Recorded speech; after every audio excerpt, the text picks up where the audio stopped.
Good morning, everyone.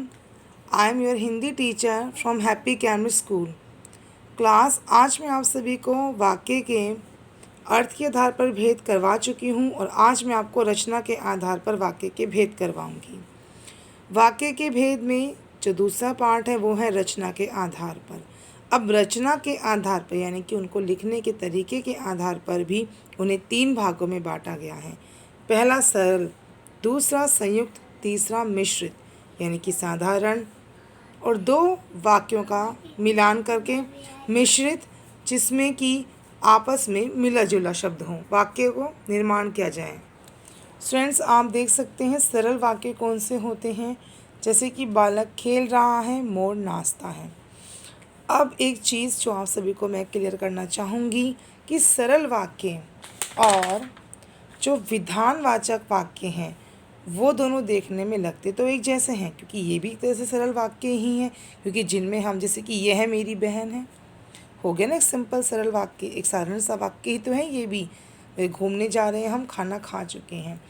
ये बात तय है कि इसमें किसी काम के होने या करने का पाया जाता है। ठीक है, सेम वैसे अब आप ये सोचेंगे कि मोर भी तो यहाँ पर नाचता है, तो यहाँ भी तो कोई काम हो रहा है क्योंकि मोर नाच रहा है। देखिए, अब विधानवाचक वाक्य और सरल वाक्य, इन दोनों में फ़र्क क्या है? फ़र्क सब इतना होगा कि जो सरल वाक्य होंगे उनके अंदर एक उद्देश्य और एक क्रिया होगी या एक ही विधेय होगा।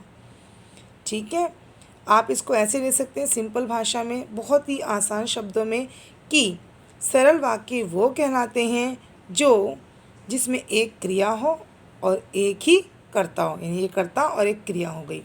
जबकि आप देख सकते हैं विधानवाचक वाक्यों में, आप देख सकते हैं कि जैसे कि मानसी पुस्तक पढ़ रही है। मानसी यहाँ पर कौन है? काम को करने वाली है।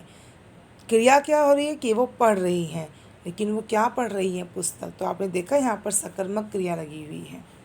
ठीक है, तो इसलिए क्या है, ये विधानवाचक वाक्य। लेकिन जो सरल वाचक होते हैं, जो सरल वाक्य होते हैं, उनके अंदर सिर्फ एक कर्ता और एक ही क्रिया होगी। इसको आप इस तरीके से समझ सकते हैं, या ऐसे भी कह सकते हैं कि जिन वाक्यों में एक ही उद्देश्य तथा एक ही विधेय हो उन्हें सरल वाक्य कहते हैं।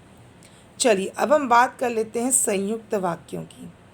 संयुक्त वाक्य जो होते हैं वो और के द्वारा या परंतु के द्वारा लगा कर के 2 वाक्यों को आपस में मिलाया जाता है। जैसे कि लड़का बैठा है परंतु लड़की खेल रही है, या लड़का बैठा है और लड़की खेल रही। ये वाक्य ऐसे भी बन सकता है।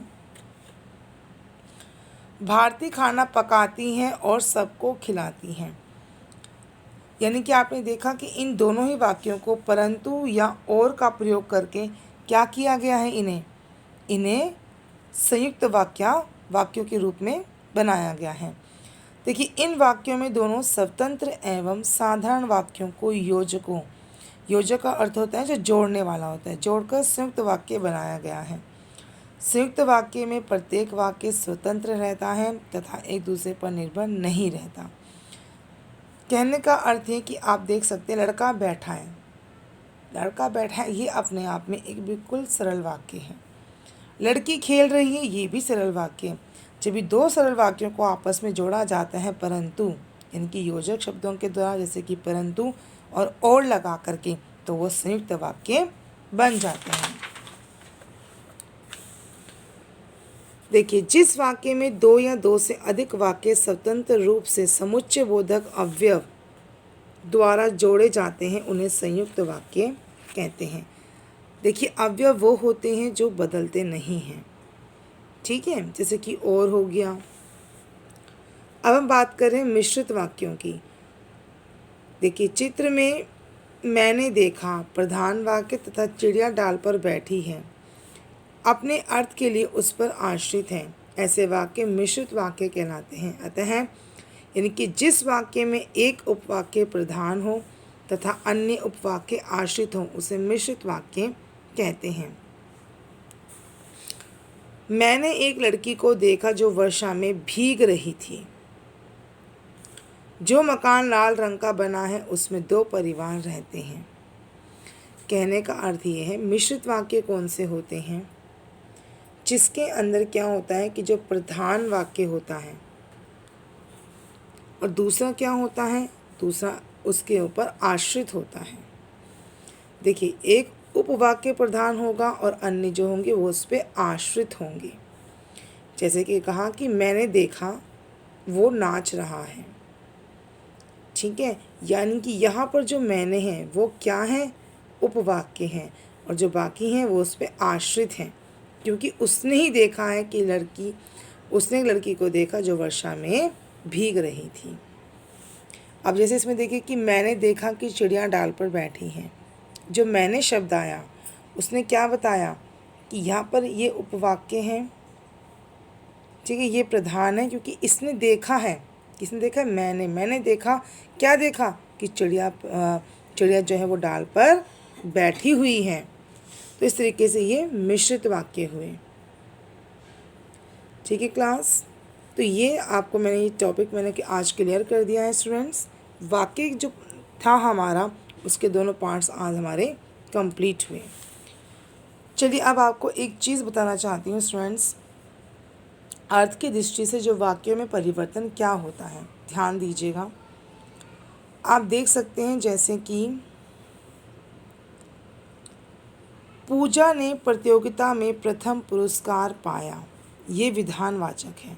लेकिन जब इसमें नहीं आ गया, यानी कि पूजा ने प्रतियोगिता में प्रथम पुरस्कार नहीं पाया, तो ये निषेधवाचक वाक्य हुआ। क्या पूजा ने प्रतियोगिता में प्रथम पुरस्कार पाया, ये प्रश्नवाचक हो गया। पूजा प्रतियोगिता में प्रथम पुरस्कार पाओ, तो ये आज्ञावाचक हो गया, यानी कि ऑर्डर किया गया है। काश पूजा प्रतियोगिता में प्रथम पुरस्कार पाए, तो ये क्या बन गया, इच्छावाचक। यदि पूजा प्रतियोगिता में प्रथम पुरस्कार पाती तो, संकेतवाचक। शायद पूजा प्रतियोगिता में प्रथम पुरस्कार पाए, ये संदेहवाचक है। पूजा ने प्रतियोगिता में प्रथम पुरस्कार पाए, ये विस्मयवाचक है। आपने देखा सिर्फ एक ही वाक्य को इस तरह से 8 भेदों में, अर्थ की दृष्टि से 8 भेदों में उसे परिवर्तित किया गया है।